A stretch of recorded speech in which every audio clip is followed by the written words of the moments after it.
Let's talk about three things. The old video of Kenneth Okonkwo attacking Atiku and praising Peter Obi. We'll talk about it. We'll talk about the revelations of Babachir Lawal and his exit from the African Democratic Congress. Let's talk about it. And then we'll talk about Wike and Peter Obi. There's a new development in that angle. And then the solution to kidnapping in Nigeria. Very quickly.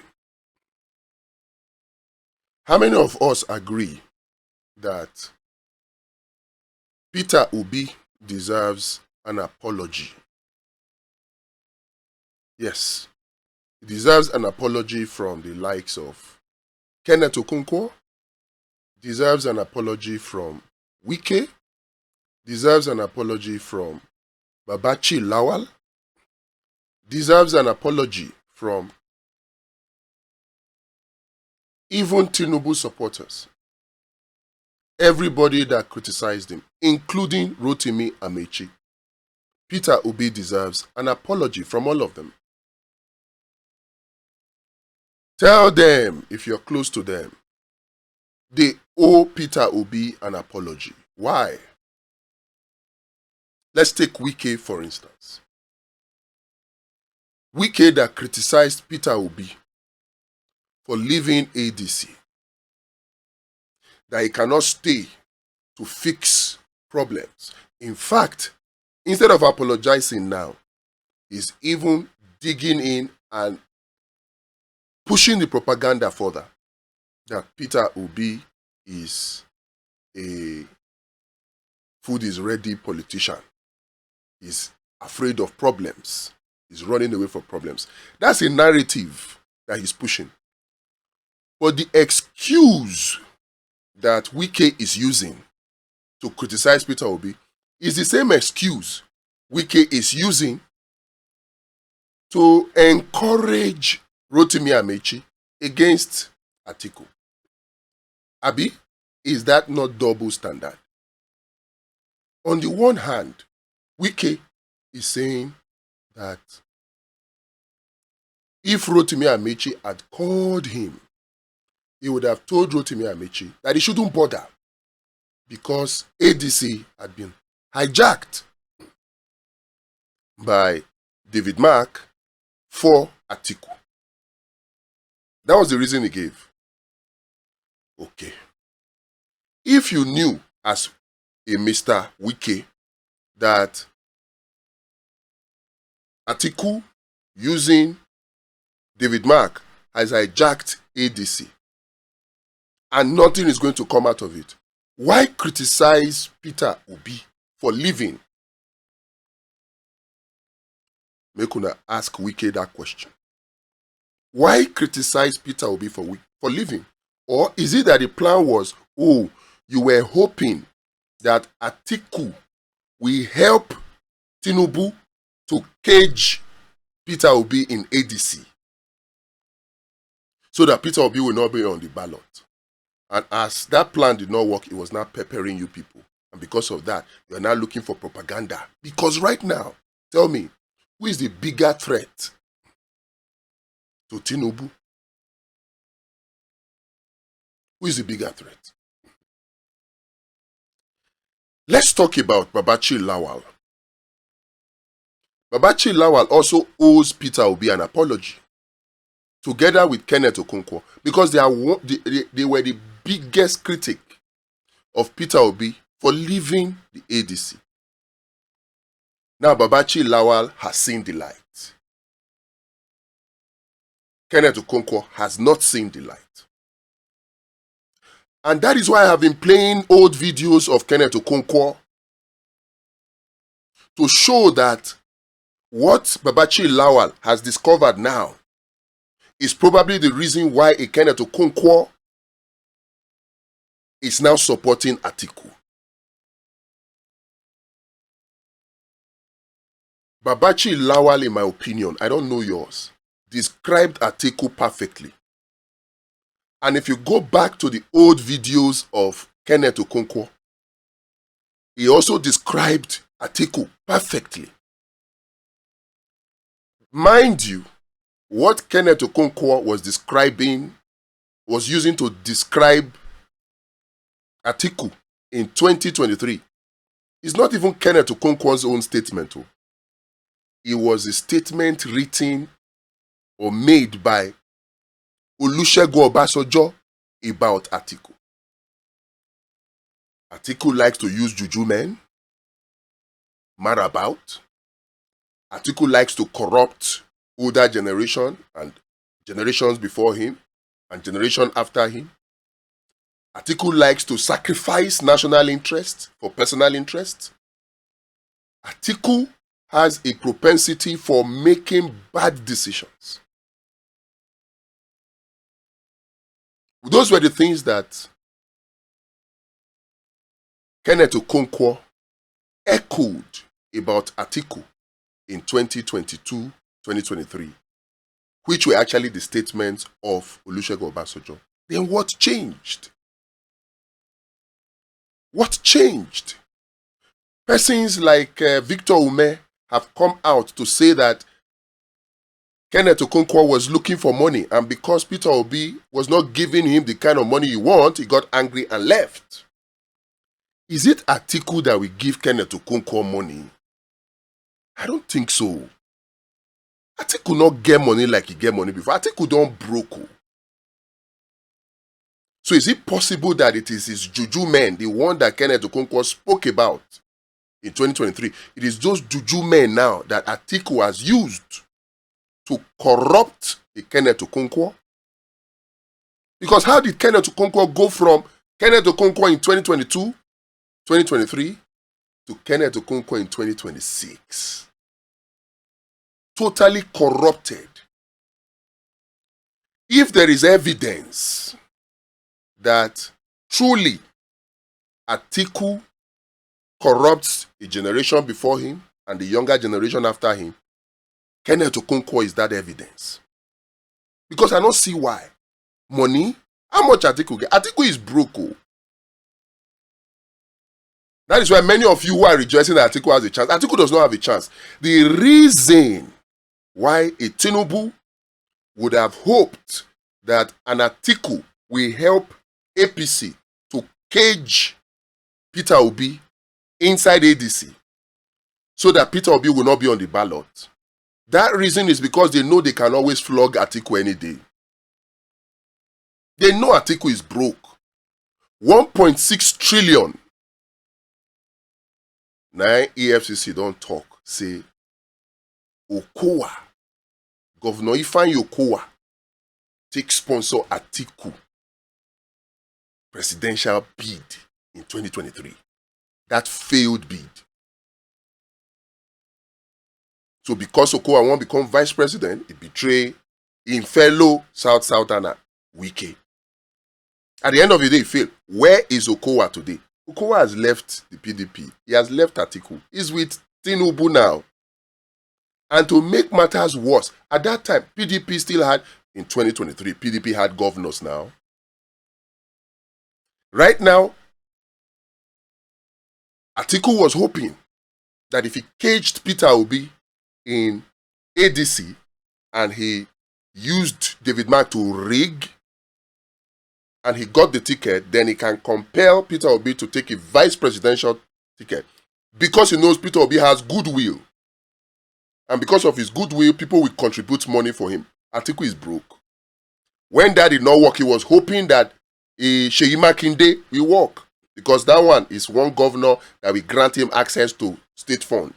Seyi Makinde now don't declare for presidential candidacy of APM. So that one don't go. Who else again? Bala? Mohammed? So Atiku does not have access to any funding. So if it is because of money that Kenneth Okonkwo believes that Peter Obi cannot give him or has not given him, according to what Victor Ume said, and he feels he can get that money from Atiku, foul. So they wanted all of this to keep Peter Obi caged. But now they have known the truth. Should they not come out to come and apologize to Peter Obi? Why still using the same excuse when you all know that what Peter Obi did was right, but you just want to give a dog a bad name? They just want to give Peter Obi a bad name so they can hang him. Will Nigerians allow it? Will you allow it? It is time for us to scream it as many times as we can. Tell them, everybody that criticized Peter Obi from leaving, they should come back now and apologize to him. The ones we love, the ones that we don't so much love. People like VDM, people like Izzy Ogbeide. These are people that I like. These are people that speak for the voiceless, that are help to the helpless. So when they come out and they fall for this narrative that, oh, Peter Obi should have stayed, he keeps jumping, he's avoiding trouble, then we have a problem. It doesn't make me happy. It doesn't make me happy. And my joy will be for them to retrace their step and come back and see that really that was the propaganda. It was. Because what is good for the goose is good for the gander. Abi? Another reason why we were using the old videos of Kenneth Okonkwo, and we'll keep playing them, is because what Kenneth Okonkwo said in 2022, 2023, about Peter Obi, about Atiku, they are true. So we will use Kenneth Okonkwo to campaign for Peter Obi, whether Kenneth Okonkwo likes it or not. So you'll be seeing it on this channel. Throwback of Kenneth Okonkwo, advertising, campaigning vigorously for Peter Obi. You will see it. And exposing Atiku, you will see it. So you will know that Atiku is a no-no. In fact, Atiku should be disqualified. That was the position of Kenneth Okonkwo in 2022, 2023. He should be disqualified now. He doesn't qualify to run for the 2027 election. And I'll explain. Legally, he is saying he's the front runner or the candidate for ADC. How many candidates does ADC have? Right now, about 3. If the third one that we hear is true. If not, then 2. Dumebi Kachuku is a more authentic candidate for ADC than an Atiku, based on legal processes. Based on legal processes. Now, this is a word of caution to Tinubu and APC. Your plan has backfired and has changed, and you guys need to change with it. You were hoping that Peter Obi will not be on the ticket. You were hoping that Atiku will help you to cage Peter Obi in ADC, but that has changed now. And you thought that if you succeeded, then you'll be able to stop Atiku because it will be Riga versus Riga. And from what we have heard a Babachir Lawal say, if it's by rigging, Atiku can never outrig Tinubu, never. If Peter Obi did not have a ticket or Peter Obi was not on the ballot, Atiku versus Tinubu, the first thing that will happen is that Nigerians would not have bothered to come out. There would have been voter apathy. And of course, you know, when there is voter apathy, it is easy for the riggers to rig. So there is no way, considering that now Atiku not get source anymore, no governors to fund him, no deep pockets to fund him, the small one with Tambuwa getting the guy down.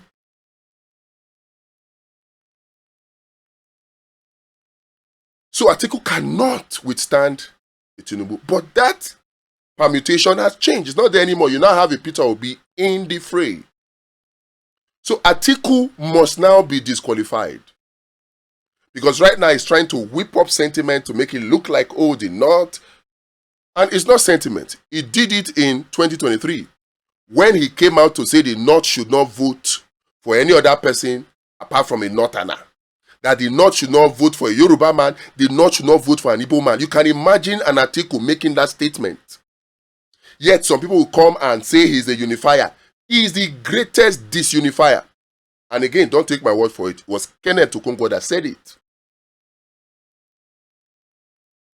So he should be disqualified based on the fact that the authentic court-recognized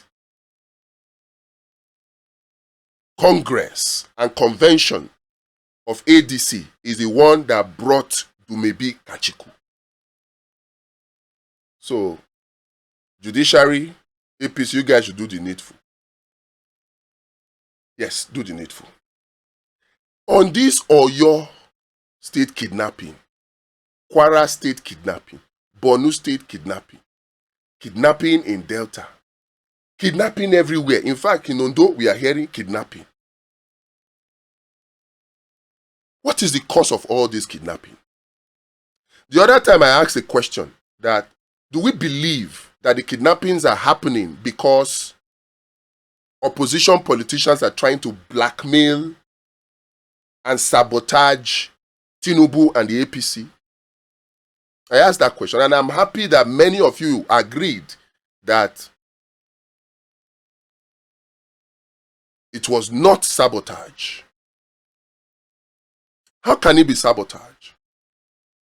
In 2014-2015, when there was so much insecurity in Nigeria, not knowing that the insecurity was caused by the then APC that had invited terrorists and bandits into Nigeria to disrupt Nigeria, make Nigeria ungovernable if Jonathan did not relinquish power. We didn't know that. So they used all of those. The same Kashim Shettima that is quiet and silent and happy today was crying, using the Boko Haram insecurity to push out Jonathan. At that point, Jonathan and PDP were saying, no, stop politicizing insecurity. Stop politicizing insecurity. What was the response of then El Rufai in APC then? What did he say? He said, what are you saying? Politicize insecurity. If you don't want us to politicize insecurity, then stop the insecurity. Fast forward to 2026, we are having insecurity.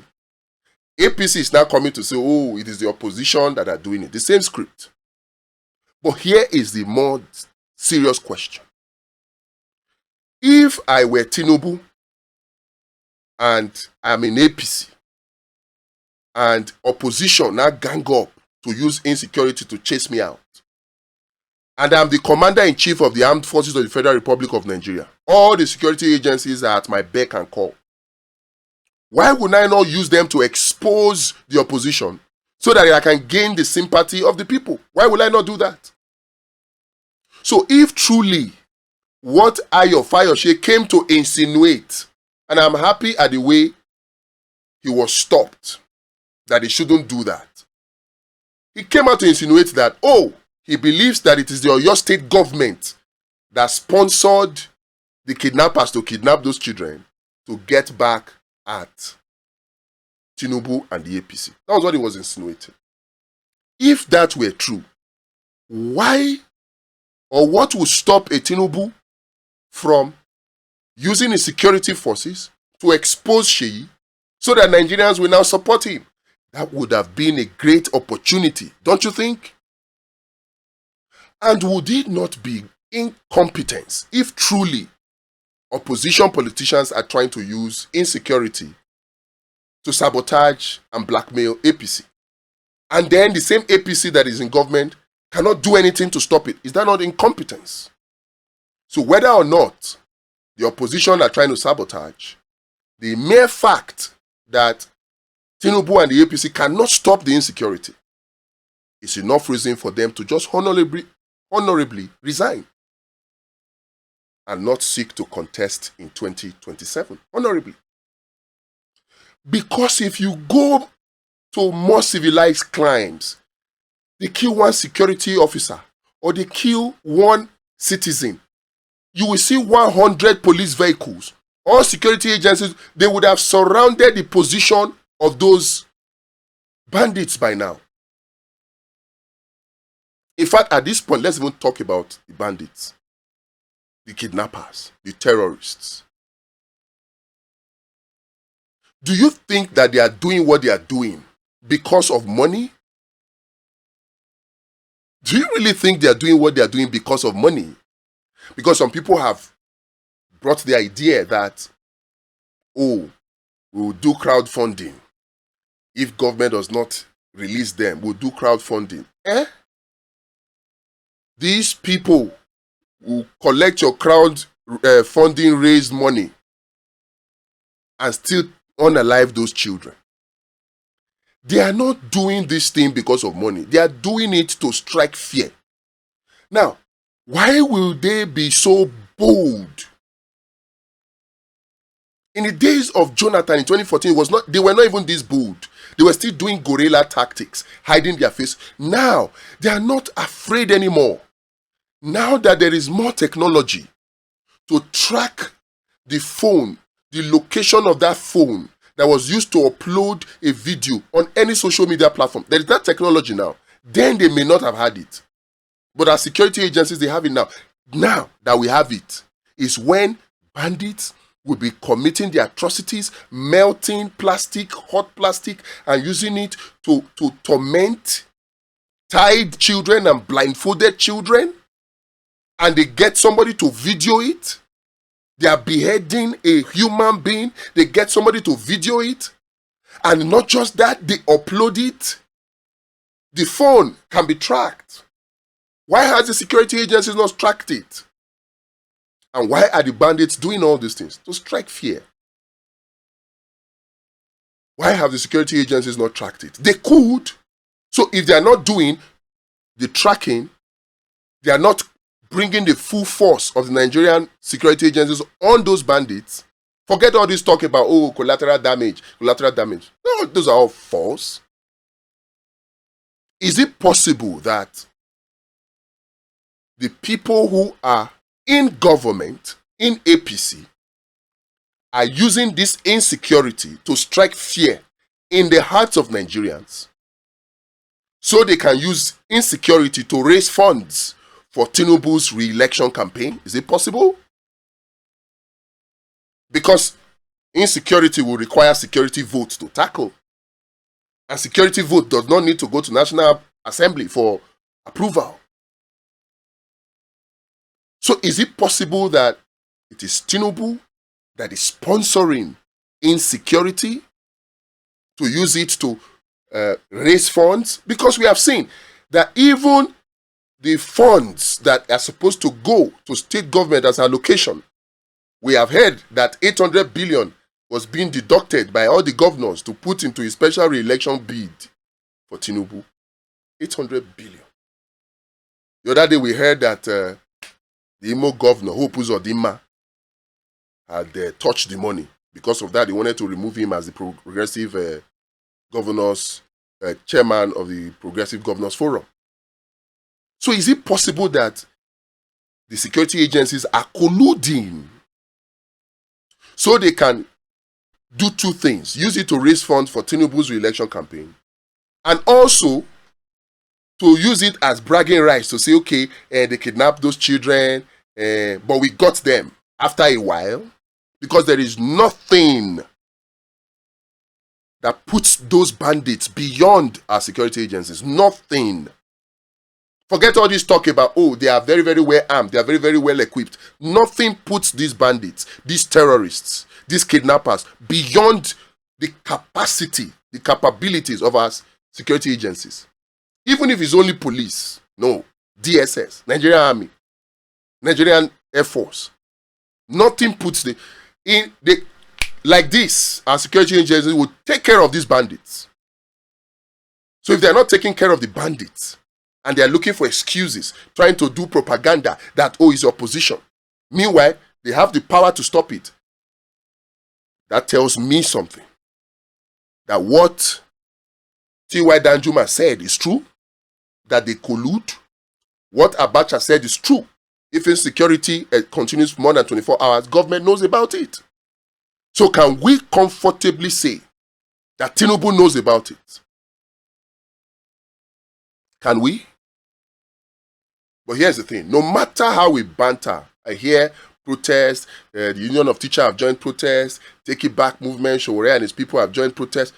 Protests will not solve any of this. The only solution to the insecurity, the kidnapping in Nigeria, is to change the APC, is to vote them out. That is the only solution. If you don't have any reason, if you are falling for their statistics that they have fed Nigerians, that inflation has come down, Naira is the best performing currency, the Naira stabilized, all of those things, those are statistics. The same statistics that Tinubu criticized Peter Obi, that is showing that statistics we go chop. Now, Tinubu is feeding on statistics, when in reality, things are hard for everybody.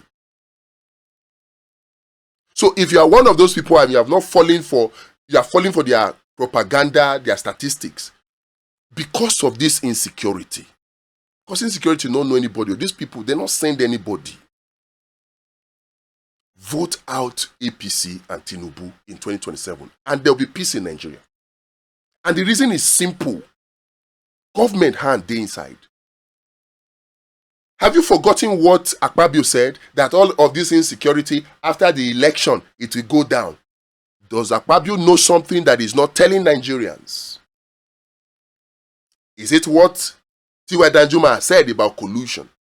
Is it what General Abacha said about government's hand being inside? Are they trying to use this to raise funds for their election through security votes? And then they will now also rescue the children and say, oh, you see, Tinubu is rescuing more people than before. If we want insecurity to stop, the corruption in the insecurity, because it's now a business, has to be stopped. And the only way to do that is to vote them away. The impunity has become so much in their mind that they don't even care about the people anymore. Let us stop there for now. There are so much things to say. We're supposed to talk about Tinubu, Peter Obi, food is ready, politician rhetoric. We're supposed to talk about Aisha Yusufu and the NDC. That one is very, very important. But we'll do that in another video. But before we do that, before we go, please, if you have not registered for VoteWatch, volunteer now. The link is in the description. It's very simple. Visit the website www.votewatch.pro. From your mobile phone, from your Android phone, your iOS phone, your laptop, your desktop, just log on using any browser of your choice. The website will open, sign up, enter your details, and that's it. And with that simple thing, you can stop election rigging in 2027. Wouldn't you want that? That's the only way to make sure that Nigeria goes forward. If we have free and fair elections. When we now restore power back to the people, and politicians know that power truly belongs to the people, and they are coming to office or returning back to office would depend on people supporting them. That's the only way politicians will do the right thing for the people. Right now, it is Godfather. It is Godfather. And as long as Godfatherism is the order of the day in Nigeria, things will not improve. And the only way to stop Godfatherism also is free and fair elections, guaranteed by VoteWatch and PU Marshal. God bless you. God bless the Federal Republic of Nigeria.